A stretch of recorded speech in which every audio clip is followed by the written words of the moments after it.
महाराष्ट्राचे मुख्यमंत्री देवेंद्र फडणवीस आपल्याबरोबर आहेत. असं म्हणणं योग्य ठरणार नाही की तुम्हाला आम्ही रस्त्यावर घेऊन आलो आहे, पण आम्ही तुम्हाला मुंबई महानगरपालिकेच्या समोर घेऊन आलेलो आहे. देवेंद्रजी, महानगरपालिका बघून तुम्हाला काय वाटतं?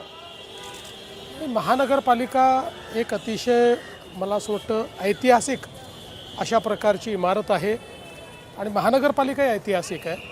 देशातली सगळ्यात मोठी महानगरपालिका आणि मला असं वाटतं की योग्य प्रकारे जर चालवली तर जगातली सगळ्यात चांगली महानगरपालिका होऊ शकते, एवढी क्षमता असलेली महानगरपालिका. तुम्ही कधी बघितली पहिल्यांदा मुंबई महानगरपालिका? मी पुष्कळ आधी बघितली होती. लहानपणी? नाही, लहानपणी नाही, मी आमदार झाल्यावरच बघितली.